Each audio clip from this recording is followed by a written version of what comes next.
Hi ಎಲ್ರು ಹೇಗಿದ್ದೀರಾ? ಲಂಬಾಣಿ ಅಡುಗೆ ಮನೆಗೆ ನಿಮ್ಮೆಲ್ರಿಗೂ ಸ್ವಾಗತ. ಅಬ್ಬಬ್ಬಾ, ಈ ರೆಸಿಪಿ ಅಂತೂ ತುಂಬಾ ಈಸಿಯಾಗಿ ಮನೆಯಲ್ಲಿರುವ ಮಕ್ಕಳಿಗಂತೂ ಸಂಜೆ ಈವ್ನಿಂಗ್ ಸ್ನ್ಯಾಕ್ಸಿಗೆ ಮಾಡಿಕೊಡ್ಬೋದು. 2ರಿಂದ 3 ಆಲೂಗಡ್ಡೆ ಇತ್ತಂದರೆ ಸಾಕು. ಮನೆಯಲ್ಲಿರುವ ಪದಾರ್ಥಗಳನ್ನು ಬಳಸಿ ಬೇಗನೆ 5ರಿಂದ 10 ನಿಮಿಷದೊಳಗೆ ಮಾಡಿಕೊಡ್ಬೋದು. ಮಕ್ಕಳು ತುಂಬ ಖುಷಿ ಆಗ್ತಾರೆ ತಿನ್ನೋದಕ್ಕೆ. ಅದಕ್ಕಿಂತ ಮುಂಚೆ ಇನ್ಯಾರು ನನ್ನ ಚಾನಲ್ ಸಬ್ಸ್ಕ್ರೈಬ್ ಮಾಡ್ಕೊಂಡಿಲ್ಲ, ಮಾಡ್ಕೊಳ್ಳಿ. ಬನ್ನಿ ಮಾಡೋದಕ್ಕಂತ ನೋಡ್ಕೊಂಬರೋಣ. ಮೊದಲಿಗೆ ಇಲ್ಲಿ ನಾವು 2ರಿಂದ 3 ಆಲೂಗಡ್ಡೆ ತೊಗೊಂಡಿದ್ದೀವಿ. ಅದಕ್ಕೆ ಸಿಪ್ಪೆ ಸುಲ್ಕೋಬೇಕು. ನೀವು ಬೇಕಾದರೆ 3-4 ಆಲೂಗಡ್ಡೆ ಬೇಕಾದರೆ ತೊಗೋಬೋದು. ಈ ರೀತಿಯಾಗಿ ಸಿಪ್ಪೆ ಸುಲ್ಕೊಂಡು ಸೈಡಿಗೆ ತೆಗೆದಿಟ್ಬಿಡೋಣ. ಅದನ್ನು ಈ ರೀತಿಯಾಗಿ ಕಟ್ ಮಾಡ್ಕೋಬೇಕು. ಒಂದೊಂದಾಗಿ ಈ ರೀತಿಯಾಗಿ ಕಟ್ ಮಾಡಿಕೊಂಡು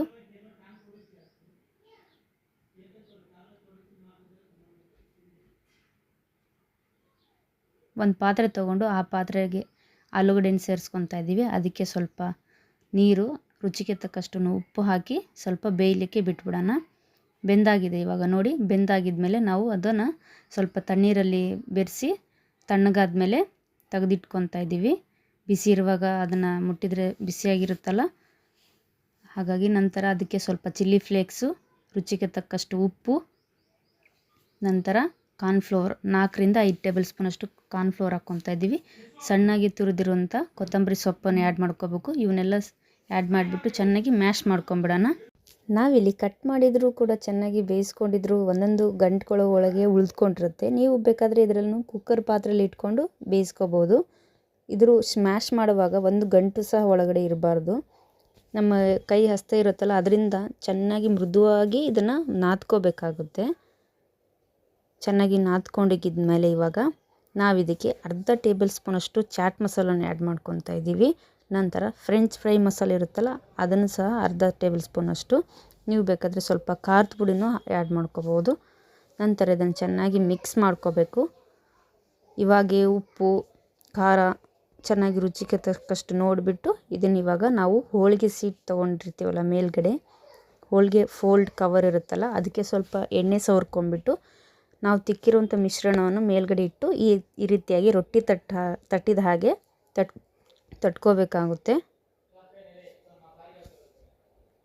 ಈ ಥರ ತಟ್ಕೊಂಡಿದ್ಮೇಲೆ ಮೇಲ್ಗಡೆಯಿಂದ ಸ್ವಲ್ಪ ಎಣ್ಣೆಯನ್ನು ಸವರ್ಕೊಂಡು ಮೇಲ್ಗಡೆಯಿಂದ ಸ್ವಲ್ಪ ಅರ್ಧ ಟೇಬಲ್ ಸ್ಪೂನಷ್ಟು ಎಣ್ಣೆಯನ್ನು ಆ್ಯಡ್ ಮಾಡಿಕೊಂಡು ಇನ್ನೊಂದು ಸ್ವಲ್ಪ ತಟ್ಬಿಟ್ಟು ಮೇಲೆ ಇನ್ನೊಂದು ಕವರಿಂದ ಸಹಾಯದಿಂದ ನಾವು ಚೆನ್ನಾಗಿ ಸ್ವಲ್ಪ ದಪ್ಪನಾಗಿ ಇರಬೇಕು.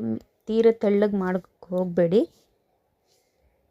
ತೆಳುವಾತಂದರೆ ಕಟ್ ಮಾಡುವಾಗೆಲ್ಲ ಮುರಿದೋಗುತ್ತೆ. ಈ ರೀತಿಯಾಗಿ ನೋಡಿ ಆಗಿದೆ.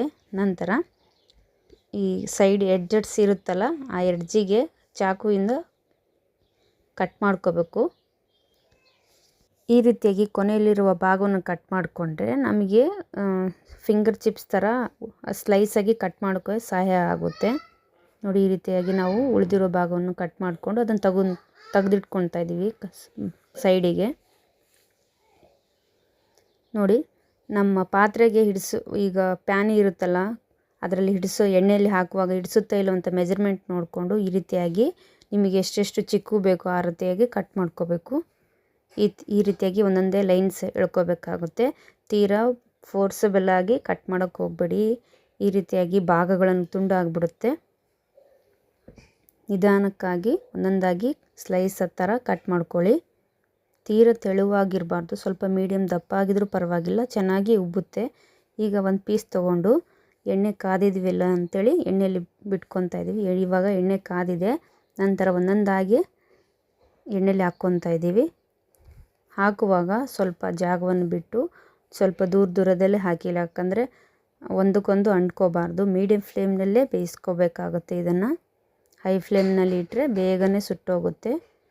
ಕಾರ್ನ್ಫ್ಲೋರ್ ಪೊಟ್ಯಾಟೊ ಬೇಗನೆ ಬೆಂದೋಗ್ಬಿಡುತ್ತೆ.